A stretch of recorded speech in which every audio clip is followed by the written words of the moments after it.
Olá, Jorge, meu nome é Thiago, sejam bem-vindos ao canal Ciência Elétrica e nesse vídeo nós vamos estudar a aplicação do teorema da superposição em circuitos de corrente alternada que também contenham fontes dependentes. Quando nós estudamos o teorema da superposição aplicados em circuitos CA, lá na aula 120, pessoal, vimos que é bastante próximo à aplicação desse teorema quando nós temos circuitos alimentados por fonte de corrente contínua, né? Que nós estudamos lá no vídeo da aula 46.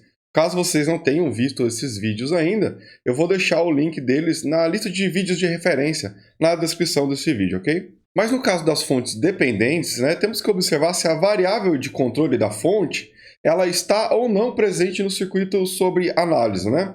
Bom, caso a variável de controle não esteja, né, no circuito que nós estamos aplicando o teorema da superposição, o procedimento é basicamente o mesmo para o que nós vimos lá no caso das fontes independentes. Entretanto, né, o resultado vai ficar dependente da variável de controle. Então vamos para um exemplo desse caso. Exemplo 1. Usando o teorema da superposição, determine a corrente I2 no circuito visto na figura 1. As grandezas μ e h são duas constantes. Então na figura 1, pessoal, nós temos um circuito com duas fontes dependentes, correto? Onde as variáveis de controle da fonte de tensão V e a variável de controle da fonte de corrente I estão fora do circuito sob análise. Beleza, então nesse caso, pessoal, eu vou começar aqui convertendo esse circuito utilizando ali blocos de impedância, tá? Então ali nós temos a impedância Z1, que é apenas a resistência R1, e a impedância Z2, que é o resultado do R2 em série com a reatância indutiva ali de 5 ohms, né? O objetivo ali é calcular a corrente I2, que é a corrente que passa pela impedância Z2. Observe na figura 3 que a fonte de corrente foi substituída por um circuito aberto, né? Apenas a fonte de tensão dependente de tensão foi mantida. Bom, considerando apenas a fonte de tensão, no caso ali uma fonte dependente, né? Nós temos aí um circuito totalmente série, onde para o cálculo dessa corrente, vou chamá-la aqui de I', né, que é a contribuição da fonte dependente de tensão na formação da corrente I2. Tá? Então, nesse caso, I', aplicando a lei de Ohm, ela será a tensão da fonte, nesse caso ali é o μ, que é o ganho da fonte de tensão vezes a variável de controle V, certo? Dividido ali por Z1 mais Z2, que é a impedância equivalente total desse arranjo. Atribuindo os valores, nós temos aí 0,1563 mV por ohms. Esse vai ser o valor do módulo da corrente, tá? E o ângulo de fase ali é menos 51,34 graus. Observe que nós temos o módulo dependente do ganho da fonte, o ganho μ, e ainda temos a variável de controle V, para aí termos um valor real para a corrente, tá? O módulo ali da corrente. Bom, agora então vamos considerar apenas o efeito da fonte de corrente dependente de corrente, né? Então, a fonte de tensão ali foi substituída por um curto-circuito, né? Uma vez ali que a variável de controle está fora do circuito, podemos fazer assim como foi feito lá nos circuitos com fontes independentes. E agora vamos calcular a corrente duas linhas, tá? Que é a contribuição da fonte de corrente dependente de corrente na formação da corrente I2. Nesse caso, pessoal, nós temos aqui Z1 e Z2 em paralelo, tá?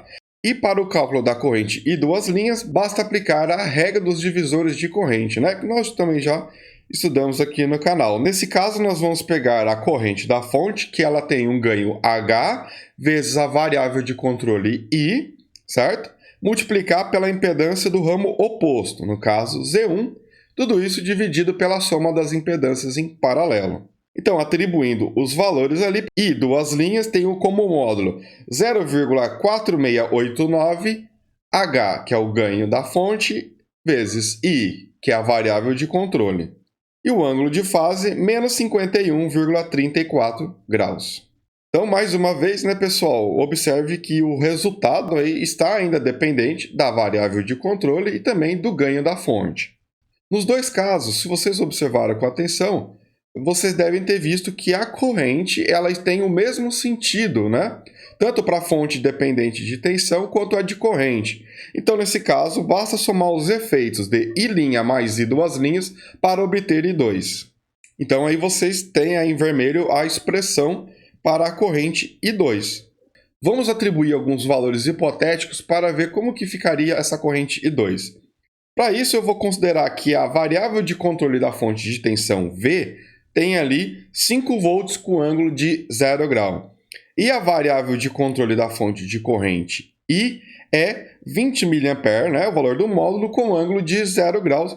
Ainda, o ganho da fonte de tensão é 30 e da fonte de corrente é 80, tá? Então, basta atribuir esses valores na expressão final para I2 e observe que nós vamos obter ali 24,195 amperes com um ângulo de menos 51,34 graus.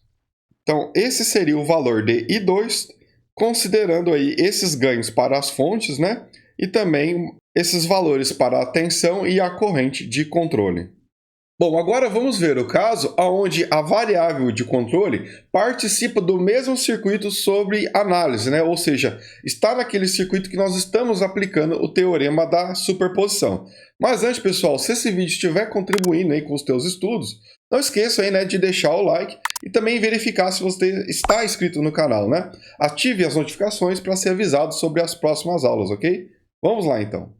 Bom, nessas condições onde a variável de controle participa do circuito sob análise, nós não podemos considerar que essas fontes têm seu valor nulo.